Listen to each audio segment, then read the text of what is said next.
5-Minute Friday, combining Roth conversions with net real estate losses. This is the 39.6 Facebook and YouTube Live Finance Show. Show that teaches high earners like yourselves how to make your money work for you, so you don't have to work for your money. We talk general investing, taxes, real estate, syndications, Airbnb, paying for college, paying for childcare, and even the car you drive.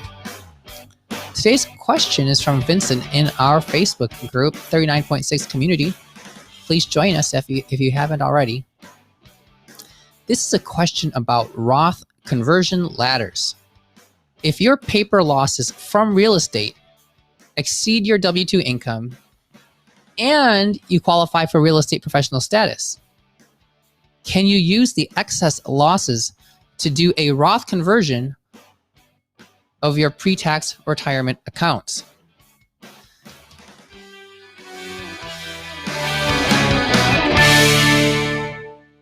All right, so this is a really good question.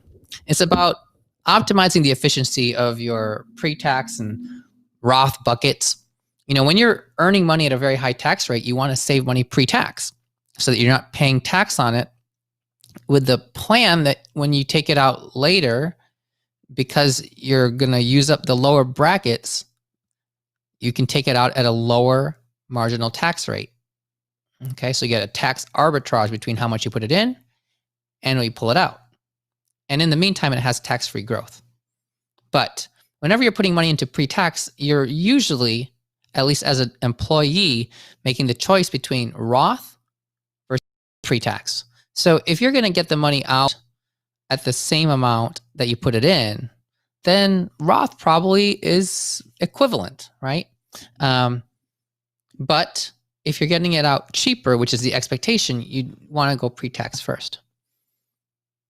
However, in this situation, you're a W-2 employee. Let's pretend your spouse is a real estate professional, meets all the criteria, so that you can have real estate losses that don't get stuck at Schedule E by the passive activity loss limitations. And by what I mean by get stuck is it would turn to zero in terms of how much goes to your 1040 tax return.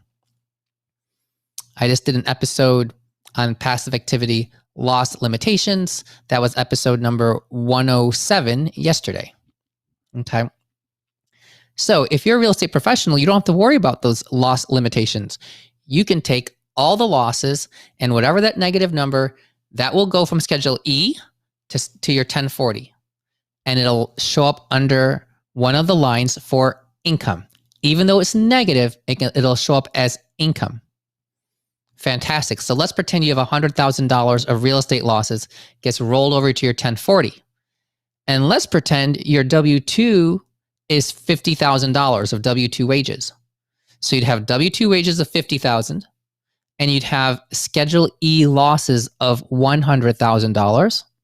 So your total income would be negative $50,000. Okay, and so you would not have to pay any tax on that income.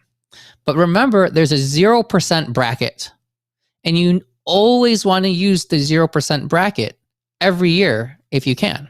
Okay, so one may decide, I don't want to keep these negative $50,000 of losses.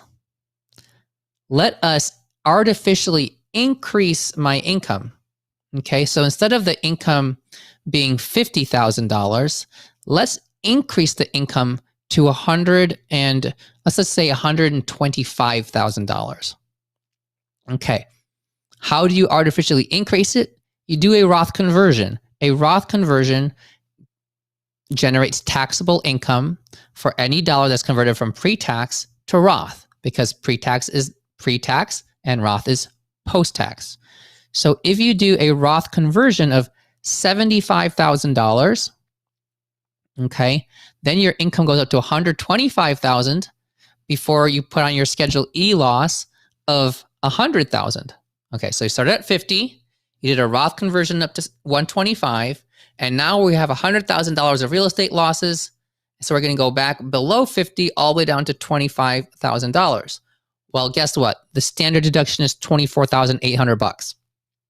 So You basically got yourself right down to the 0% bracket. You've decreased your income down to just the standard deduction, so you'll pay no tax. Okay, so you are getting to use that $24,800. I'm rounding it off to $25,000 of free taxable income that year. So you could be in a situation where you're deciding on a rental property and you're deciding between doing bonus depreciation or not. You don't have to take bonus depreciation. Okay, if you can decide if you want to do a cost segregation or not. And if you do a cost segregation, you can decide if you want to take bonus depreciation or not, depending when you buy the property. So you can see where that would put your income for the year. And you can basically titrate it. So sometimes bonus depreciation is a lot more loss than you want to take because it might take you all the way through the 0% bracket. But if you have money that you can do a Roth conversion with, you could artificially increase it so you're not wasting that 0% bracket. Now, not all 401ks allow you to do Roth conversions while the money is in there. That's one of the catches. You would need to have money in a place where you can do a Roth conversion.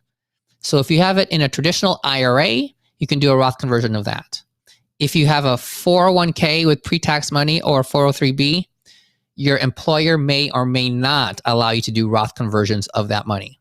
So you have to have access to capital as pre-tax that can be Roth converted. But very good question. Thanks for asking it, Vincent. Sorry it took me a while to get back to you. That is it for episode number 109. Again, none of this is tax, legal, financial, or any other advice. I could be completely wrong about everything here. This is strictly for my entertainment, hopefully yours. Until tomorrow for episode 110, have a great night.